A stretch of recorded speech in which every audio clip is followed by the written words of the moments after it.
Na tumsifu Yesu Kristo. Mpenzi mtazamaji wa Jugo Media, Injili kiganjani mwako. Jina langu ni Daniel Anton Lingwentu, rubani wako wa uinjilishaji. Na leo niko hapa Abasia ya Peramiho. Niko naye Sister Mary Paul OSB wa shirika hili la wamisionari wa Benediktini wa Tutzin. Yeye yuko pamoja nasi katika kipindi hiki cha wito wangu na yupo kutujuza mengi kuhusiana na maisha ya wito. Sister, tumsifu Yesu Kristo. Milele amina. Karibu sana katika kipindi chetu cha wito wangu na tunashukuru kuunganika nawe. Asante. Neno lolote lile la kutufungulia watazamaji wetu walisikia toka kwako? Mimi nimefurahi kwa pamoja nanyi. Ndio. Kunikaribisha katika kipindi hiki ili tuweze kuzungumza kidogo kuhusu masuala ya wito wa utawa. Na pengine tuanze hapo. Tunapozungumzia wito, wewe kwako linakuja neno gani kichwani? Mimi tunapozungumzia swala la wito, nalokuja kwangu ni wito ambao unatoka kwa Mungu mwenyewe. Kwa hiyo chanzo, Mungu anaita watu wake na watu wanaitikia. Mara yako ya kwanza kusikia sauti hii au kusikia wito huu ilikuwaje? Ilikuwa wapi? Au ilikuwa ni mtu wa namna gani mpaka ukasema sasa huyu Mungu ananiita huyu? Mimi kwanza ni mtu ambaye alipenda sana kuwa mwandishi wa habari. Hata nilivyokuwa shuleni, ndio nilikuwa napenda kuandika habari kwa sababu kulikuwa na kikundi cha wana habari. Na kakaangu mmoja marehemu alikuwa ni mwandishi wa habari. Na hata hivyo alikuwa ananilea na mimi nije kuwa mwandishi wa habari. Lakini baada ya kumaliza shule, nilijiunga na kikundi cha vijana ambao wakimaliza shule wanakusanyika pamoja na wanaenda mashuleni sasa kuwafundisha wanafunzi wasikate tamaa, wasome kwa bidii na baadaye waweze kuchagua wito ambao unafaa. Kwa hivyo siku moja tulialikwa kwenda monasterini huko Zambia kwa sababu mimi natokea nchini Zambia na kule kuna Benediktini wanaishi monasterini, sehemu inaitwa Katibunga. Tulivyoenda pale, mimi nilikuwa mara ya kwanza kukutana na wamonaki, wanasali kwa bidii, yani wanamsifu Mungu, wanaimba. Kidogo niliguswa sana na nikawauliza wale, naweza kuwa kama nini? Sasa wakacheka wakasema wakakucheka. Sisi ni wanaume, hawezi kukaa hapa. Ndio. Lakini sisi tuna vipeperushi vya masista mbalimbali ambao pia ni wa Benediktini. Kwa sababu nilivyowaulizia niliguswa na maisha yao ya kuishi maisha ya jumuiya, kufanya kazi kwa pamoja. Baadaye wanafanya kazi wanarudi kusali. Yaani mara nyingi wanakuwa kazi lakini wanarudi kusali. Kwa hiyo hicho kilinigusa sana. Ndio wakaniambia kuna wa Benediktini wa Tutzin. Basi wakanipa kipeperushi. Nikaanza kuwafuatilia au masista. Nikatuma barua kutoka kule Zambia, wakaitikia, wakasema karibu. Na hiyo ilikuwa ni mwaka 2011. Kwa hiyo nikaanza safari, nikafika hapa Tanzania. Ndio nilivyokuja. Sasa wakati unakuja Tanzania, nafikiri ulikuwa na chimbuko ambalo lilitokea huko Zambia ulipotoka. Hebu turudishe kidogo na tufahamu. Tunapomzungumzia Sister Mary Paul, mzaliwa katika familia ya mzee Paul. Ni mwaka gani familia ilikuwa na furaha sana siku ambayo alizaliwa akasema huyu tutamuita Maria, huyu tutamuita Mary, Mother of God? Basi mimi ni mzaliwa wa Mpika, jimbo linaitwa Mpika huko Zambia, kaskazini mwa Zambia, ndio natokea kule. Wazazi wangu, babangu anaitwa Eladio Melek Chintala. Mamangu saizi ni marehemu, alikuwa anaitwa Ana Chilao Chintala. Basi mimi ni mtoto wa mwisho katika watoto 7. Ndio. Na nilizaliwa mwaka 1992. Kwa hiyo ndo mwaka ule nilipozaliwa na nikaitwa Mary. Mary wako wengi, sasa yako ilikuwa na maana ipi? Mary wako wengi lakini wazazi wangu walimaanisha kwamba Maria mama wa Mungu. Ya kwa sababu bila shaka walikuwa wanaguswa na fadhila mbalimbali za Bikira Maria na walipenda pia na mimi niitwe hivyo ili baadaye nikue katika zile fadhila za Bikira Maria. Na kweli umefanikiwa, umekuwa katika fadhila hizi. na tunapozungumzia wazazi na familia, hatuwezi kuacha kuzungumzia malezi katika familia. Tena wewe hasa ukiwa ni kitinda mimba, tunasema kwa Kiswahili, last born. Kati ya watoto wangapi? 7. Kati watoto 7. Ulikuwa unadekaje? Yaani 1 2 3 4 5 6, afu wewe ndio uko pale unaangalia kaka zako, dada. Pengine utuambie malezi ilikuwaje katika familia kipindi hicho? Mimi nimetoka katika familia ya Wakatoliki aswa. Sio Wakatoliki tu, lakini ni Wakatoliki ambao wako very committed. Wenye msimamo mkali. Wenye msimamo mkali. Kwa hiyo nakumbuka wazazi wangu walikuwa pia wananihimiza sana kwenda kusali misa. Na mimi nafikiri ni mtu ambaye ninapenda sana misa. Na nikiwa tu mdogo, hata kama kuna misa ya asubuhi saa 12 nilikuwa naenda. Na kwetu sio hakukuwa sana karibu. Kulikuwa kidogo kama sijui kilomita ngapi hizo nimesahau. Lakini lazima utembee kidogo ndio ufike kanisani. Lakini nilikuwa naenda kwa sababu wazazi wangu walikuwa wanasema kwamba hatuwezi kufanikiwa katika maisha yoyote bila kumtegemea Mungu. Na kumfahamu Mungu lazima pia tuwe watu ambao wanapenda kwenda kanisani. Kwa hiyo mimi walitulia katika malezi ya kumtegemea Mungu na kuwa committed katika masuala ya kwenda kanisani. Kwa hivyo mimi nimekuwa ni kama ni mtoto wa parokiani tu. Mimi naenda kule, tunaenda kule kwa mafada, tunachuma mapela. Muda mwingi nilikuwa mnaenda kuchuma mapela kwa mafada. Misa inaendelea, tunaenda hata nje tunachuma mapela. Kwa hiyo ni mtoto ambao kidogo mimi kama nimekulia tu parokiani pale. Na malezi hayo kwako yanakukumbusha nini hasa katika majiundo ambayo umeyapitia? Na mimi yale malezi yananikumbusha mambo mengi sana. Nafikiri bila yale malezi ingekuwa hata ngumu sana kuwa mtawa. Kwa sababu ndio tunapitia malezi hapa utawani. Lakini mimi nafikiri malezi ya muhimu pia ni yale tuliyopata nyumbani. Kwa hivyo mimi kwangu imekuwa ni kitu sio cha ajabu ninapoambiwa na walezi sijui nilipofika utawani lazima tuende kanisani, kwa sababu ni kitu ambacho tulikuwa tunakifanya nyumbani. Kusali nyumbani kabla ya kufanya chochote ni kitu ambacho tulikuwa tunafanya nyumbani.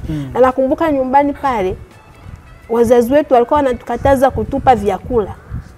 Na nyumba yetu ilikuwa kama njiani, watu walikuwa wanapita pale, wanakwenda hospitali kwa sababu mamangu mimi alikuwa ni muuguzi, wanapita pale wanaenda hospitali. Lakini mara nyingi baba alikuwa anasema au mama msitupe vyakula. Mtu anakuja pale kwetu kuomba maji ya kunywa, lazima ufikirie mara mbili. Pengine sio maji tu, anahitaji pia chakula. Kwa hivyo tulikuwa tumelelewa katika malezi ya kushare vyakula na watu wengine. Kwa hivyo nilivyokuja utawani, nikafika hapa utawani, nikaona masista wanavyofanya ni tunaishi maisha ya kushare na maisha ya kuwasaidia watu wengine. Kwa vile yale malezi ya nyumbani yalikuwa pia yanachachu au yanatufanya sisi tuwe watu wa kushare vitu. Kwa hivyo huku utawani mimi imenisaidia tu yale niliyopata nyumbani na huku yanaendelea. Ulikuwa na marafiki? Mimi nilikuwa na marafiki wengi sana. Wa kike kwa wa kiume? Wa kike kwa wa kiume. Ilikuwaje wakati unafanya shauri la kwamba na kuambia mimi nataka kuwa mtawa, nataka kuwa sister? Wao walilipokeaje kama marafiki zako? Kwa sababu nafahamu kipindi hicho pia ulikuwa bado uko binti. Kwa marafiki wenzio nao kama mabinti, wengine kama wa kiume, pengine kulikuwa na ile mitazamo katika jamii. Tunafahamu mabinti wanatamani kuolewa, wa kiume wanatamani kuoa. Kwako walipokeaje angali wewe ukiwa na wazo tofauti kabisa na wao? Mimi nilivyowashirikisha kwamba napenda kwenda utawani, wengine walishtuka sana. Mbona huyu anapenda vya kuandika, kwa nini asiende tu kuhusu masuala wa wanahabari. Nini kimempata, kwa nini anataka kwenda utawani? Au wa kiume. Au wa kiume.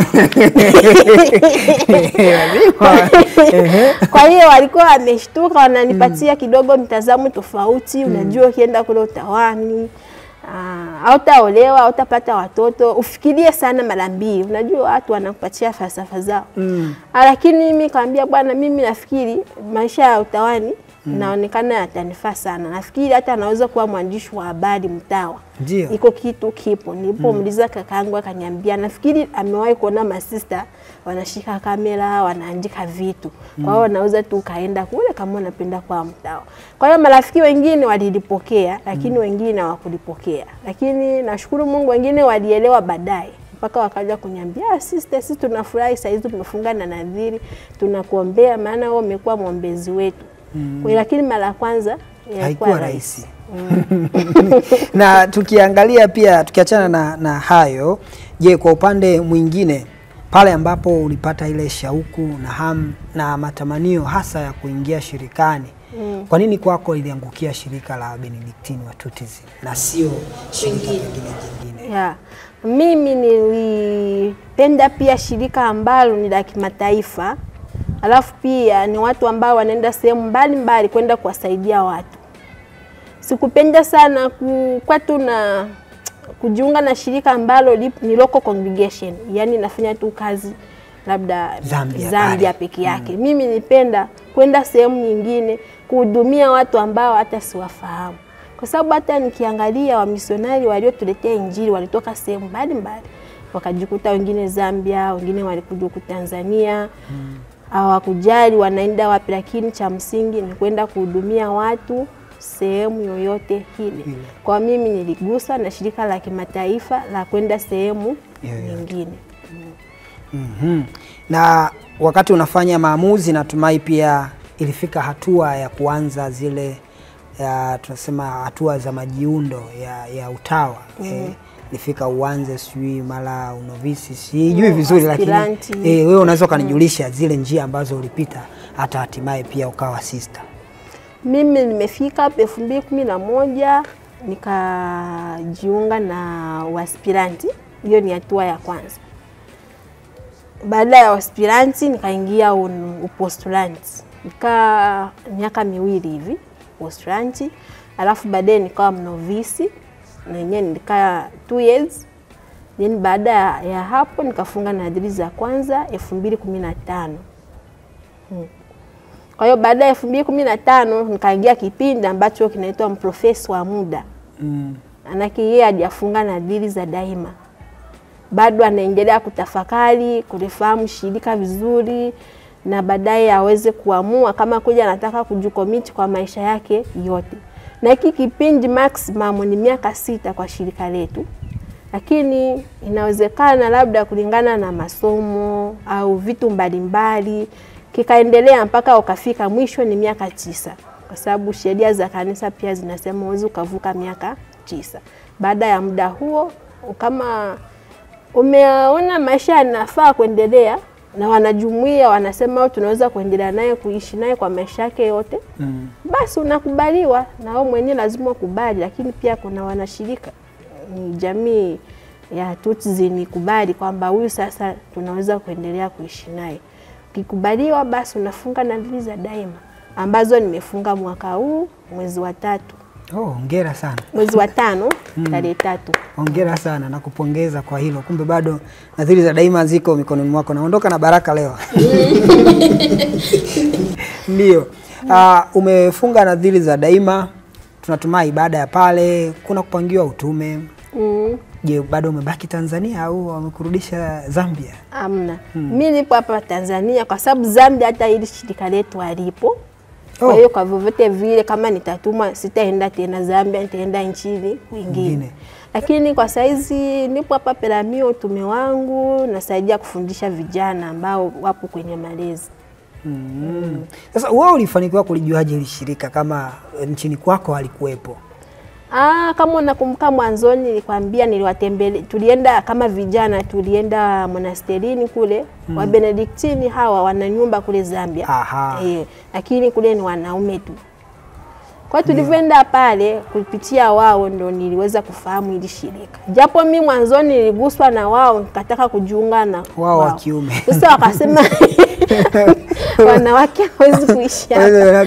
Kwa hiyo wakaniambia kwamba tutakutafutia sehemu nyingine ambayo wana spirituality ya Mtakatifu Benedicto kama sisi.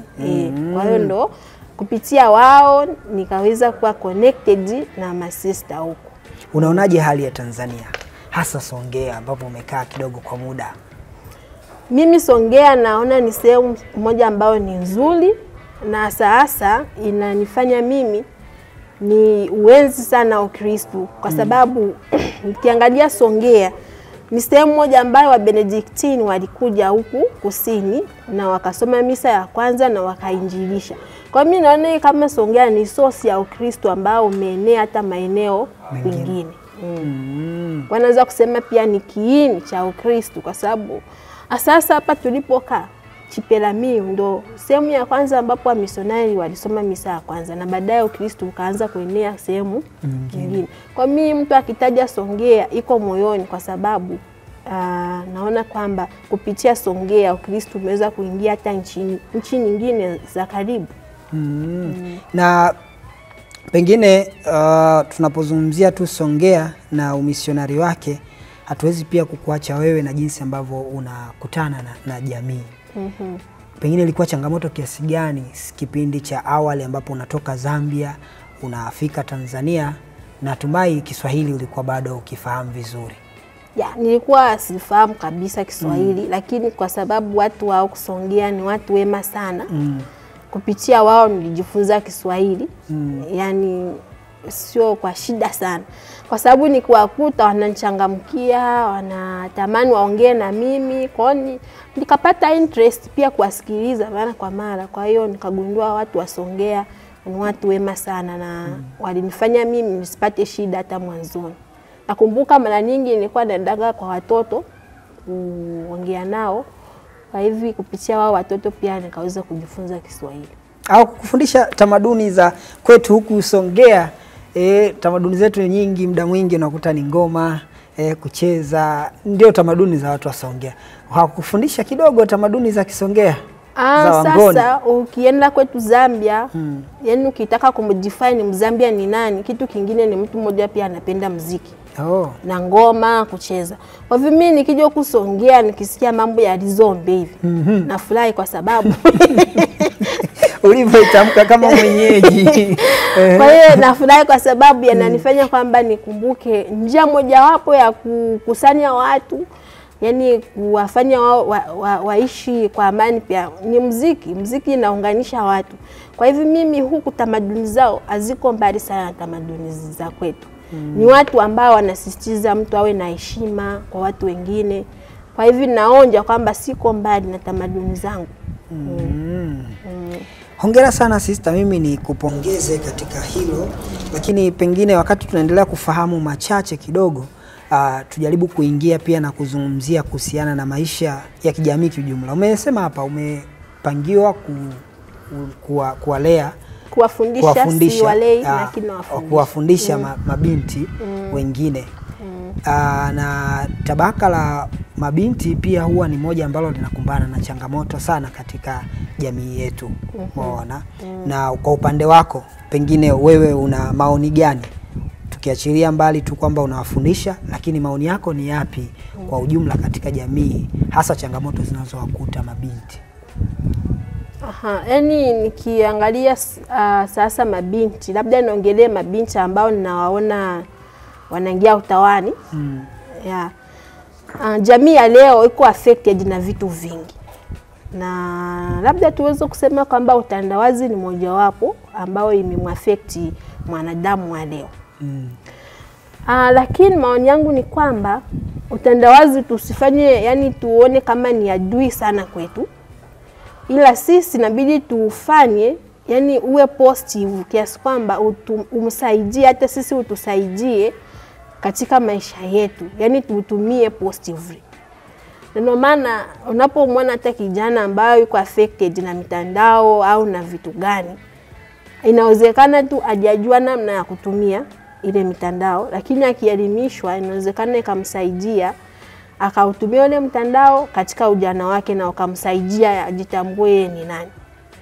Kwa hiyo maoni yangu ni kwamba japo jamii ya leo imekuwa affected na vitu vingi, sisi tusiwe tu watu wa kulaumu, lakini tuangalie kwa ndani zaidi kile ambacho kimewaffect na tukibadilishe kuwe positive kwao. Kwa mfano, tunaweza kuongelea swala la simu. Saizi mtu hawezi kuishi bila simu. Na anakuja utawani ambapo mara nyingi labda akiwa kwenye malezi ya awali anaambiwa asitumie nini? Simu. Anaambiwa hivyo. Kwa sasa lazima tumsaidie huyu ili aone disadvantage ya kutumia ile simu wakati wa kipindi cha malezi, lakini pia aone advantage pia ya ile nini? Ya ile simu. Kwa tukishawafafanulia hivyo, na wao pia ni watu ambao wanatumia akili zao, wanaweza pia kutafakari na kupembua, na baadaye mwishoni wanaweza pia wakaona umuhimu wa kutotumia simu wakati wakiwa katika hatua za malezi. Kwa mfano, wewe ni mnovisi, na tunasema kwamba kipindi cha unovisi ni kipindi pia cha kufahamu kwa undani zaidi au cha kusali sana ili uelewe maisha unayotaka kuyachagua. Ni sawa na binti ambaye anataka kuolewa. Ukiolewa tu bila kufundishwa ndoa ni nini, inaweza kuwa changamoto mbele huko. Sasa ili uwe committed, ili uelewe zaidi, unahitajika pia uwe ni mtu wa sala. Sasa mara simu, mara nini inakudistract kufocus.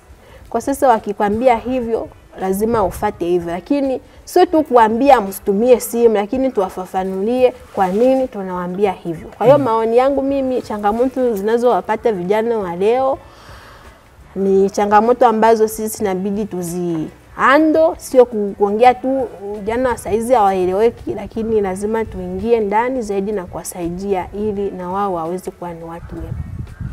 Nashukuru kwa maelezo hayo mazuri. Lakini pia sambamba na hilo, pengine nikupe nafasi pia kuongea na hawa mabinti, kuongea na vijana, wape neno kidogo ambalo linaweza pia likawahamasisha na wao kuona kwamba utawa ni mtamu bwana. Hata sister pamoja na uzuri wake amechagua kumtumikia Kristo. Asante. Kwa hiyo mimi kwa vijana neno langu ni kwamba vijana wasione tu kwamba maisha ni lazima waolewe. Kuna wito wa kuolewa, kuna wito pia wa nini? Wa utawa.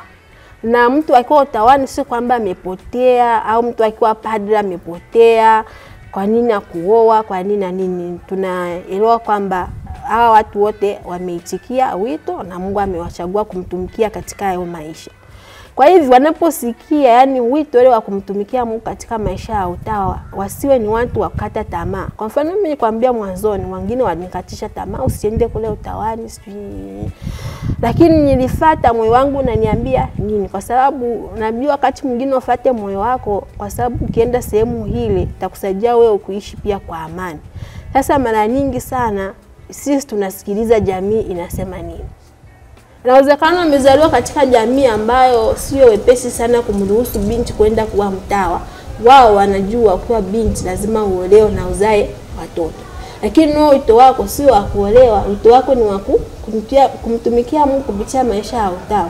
Ila kwa sababu jamii inasema hivyo na wewe unajiunga na jamii, unaacha kile ambacho unajisikia wewe mwenyewe kwenda kufanya.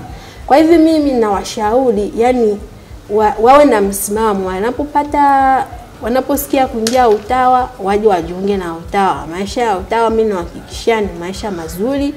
Kama tu maisha ya ndoa watu wakiishi kwa amani, pia ni wito ambao unatoka kwa Mungu. Hatuwezi kusema kwamba maisha ya ndoa sio mazuri, hapana. Bila ndoa na sisi tusingezaliwa na tusingekuwa watawa labda.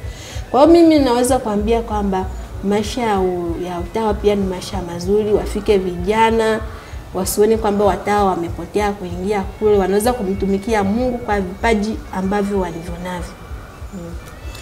Hapo kwenye vipaji ni sehemu ambayo anaenda kutufungia. Wewe kwako wewe ukijiangalia na kujitathmini, vipi unaona ni vipaji vyako? Tuachane na vile ambavyo umeshatuelezea hapa kwamba unafundisha, unapenda masuala ya communication, masuala ya mawasiliano. Hebu tuambie vipi ni vipaji vyako kwa upande mwingine? Pia mimi vipaji vyangu sasa ni kupenda kuandika na kusoma. Mimi ni mtu mmoja ambaye anapenda kusoma, hiyo siwezi kuacha kuliongelea. Na hicho kipaji cha kusoma nafikiri nakipenda sana kwa sababu ukisoma vitu vinakusaidia wewe na uhuru fulani hivi.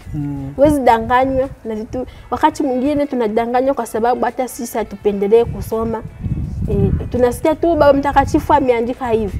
Mwingine anakusimulia kumbe anakudanganya. Kumbe wewe kitu kwa document unaisoma unaelewa vitu vingi. Kwa hiyo kwa mfano media yenu inaitwa Jugo Media. Yes. Unaweza toka Google na tafakari hao watu wako wapi?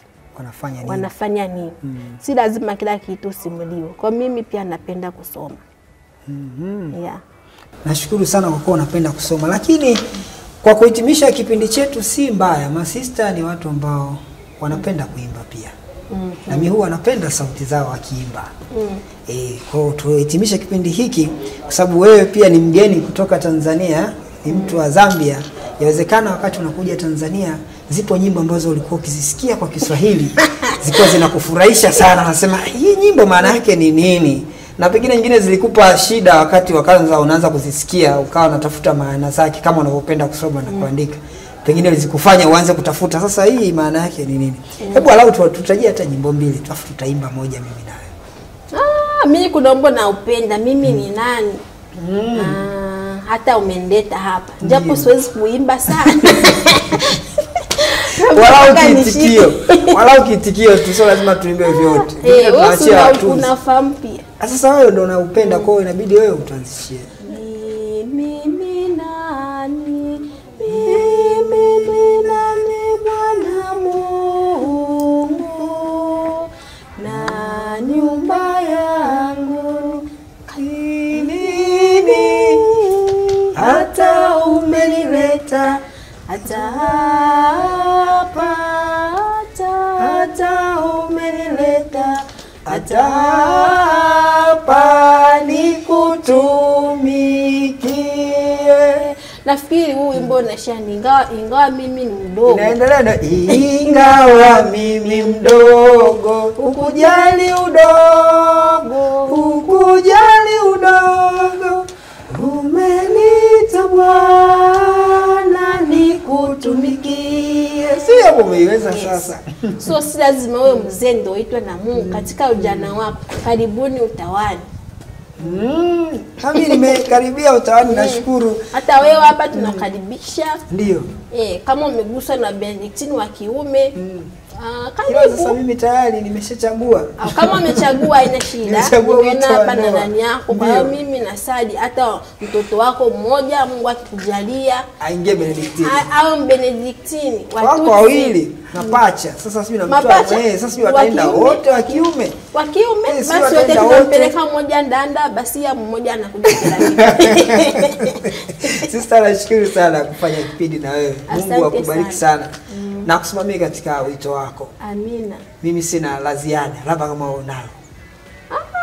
Mimi nimefurahi tu kwamba wewe umefunga ndoa kwa sababu watu wa saizi wengine hawataki kuishi maisha ya ndoa, hawataki kuishi maisha ya utawa, sio masingo ambao wanaishi maisha matakatifu.